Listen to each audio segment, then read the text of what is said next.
Staying with the COVID-19 story, but moving to Tanzania, where President John Magufuli has ordered that all schools across the country be reopened at the end of this month. He gave the directives during a speech at the dissolution of the 11th Parliament on Monday.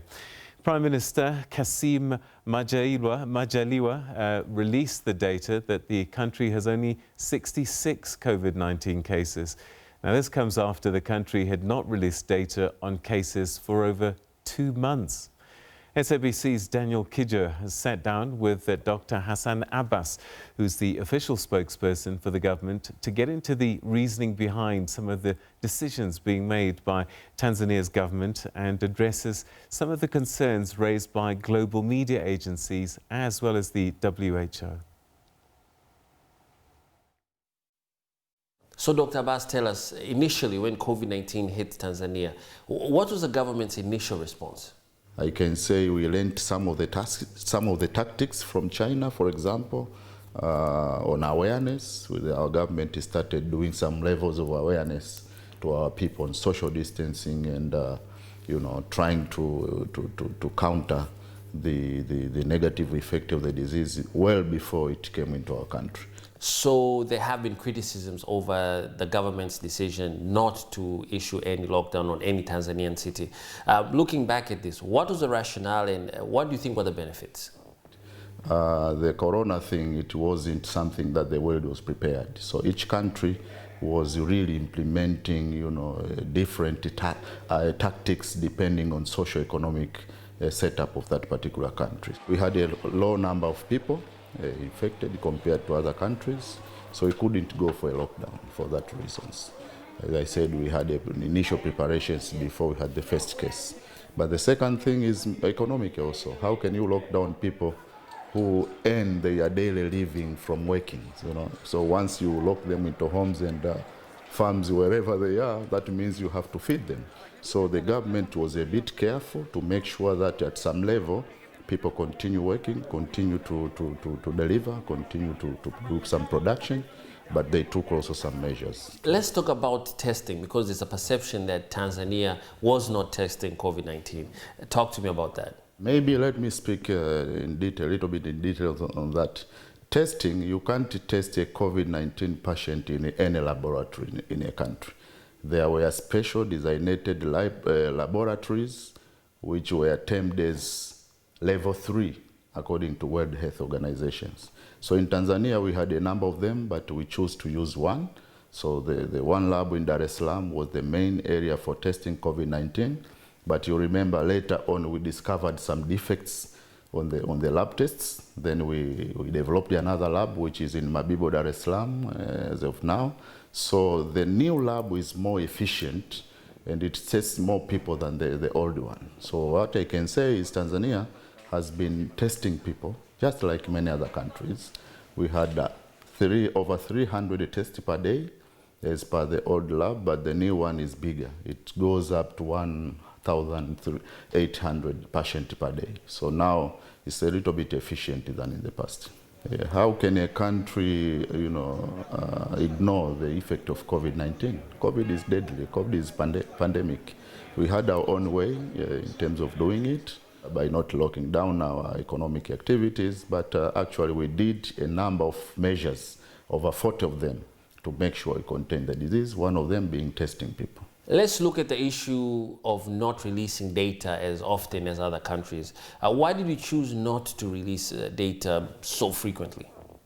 First of all, let me say the number of people with COVID-19 in Tanzania has decreased tremendously.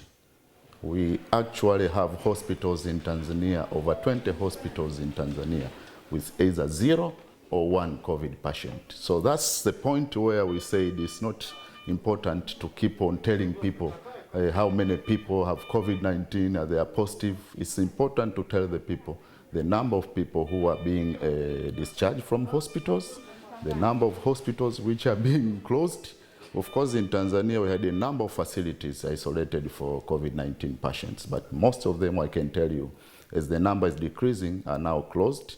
or either they have 1 or even 0% of COVID-19 patients. So this is the reason number one. But number two, now you can see the trend all over the world. Countries are increasingly focusing on containing the disease, the impact of the disease, rather than panicking people, telling them we have 10, 20 new cases. It's better to tell them how many people have been recovered or rescued from the disease. Recently, there were issues at the border with some of Tanzania's neighbors, Kenya, Rwanda, and Uganda, with regards to COVID transmission between the borders. What's the situation now? Have the issues at the border been sorted? No, what I can say as a spokesperson of the government of Tanzania is each country took its own measures in terms of containing the disease. So some of our neighbors closed their borders. At a point, we had to close our borders too. But you can't blame anybody, because, the COVID pandemic kind of surprised everybody.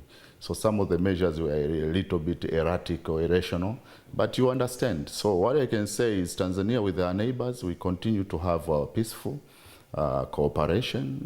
Once there are some issues at the borders, our officials meet. We have had several meetings between Tanzanian officials, say with Zambia, with our counterparts in Rwanda, in Kenya, resolving some of these issues. So what I can say is, yes, there were some actions within the borders, but now everything is calm. So as we sit here today, Doctor, what is the situation of COVID-19 in the country? What are the numbers, and is it decreasing? What's the reality? Maybe, first of all, the world has to accept reality that Tanzania implemented strategies which worked very well in terms of containing the COVID-19 pandemic. In one point, we use the scientific methodologies, and our president is a chemistry, somebody who with experience, not only a chemistry by theory, he spent life in the lab for over 7 years in his lifetime. So he's a person who understands, chemical issues, issues of laboratories. So one point of our success is that the fact that the president himself is a scientist. So we observed several scientific measures. We closed the schools, we closed the colleges, we closed everything. There was no social concerts, musical, artistic festivities were all postponed on one way. But the other thing, our president is somebody who believes in divine intervention. This surprises so many people, but that's our belief. You see? So finally, what I can say is somewhere Tanzania has lessons to teach the world in terms of how you can approach the COVID pandemic. Now that we are successful in terms of implementing and containing the disease, so many other sectors are coming back into life. We have opened the sports, we have opened the colleges and universities. The students are back and they're going on very well. But in terms of this, our sky is now open. In the tourism sector, actually what we are doing now is to finalize the standard operating procedure. How can a guest be received? How can you live in a hotel? How can you approach our different scenarios to enjoy your life? So tourists are already coming, and the fact is we have a low number of COVID-19 positive cases in Tanzania.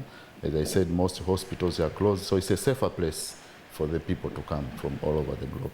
So what is your government's message to the world with regards to COVID-19 and going forward now with a new budget, a new financial year coming?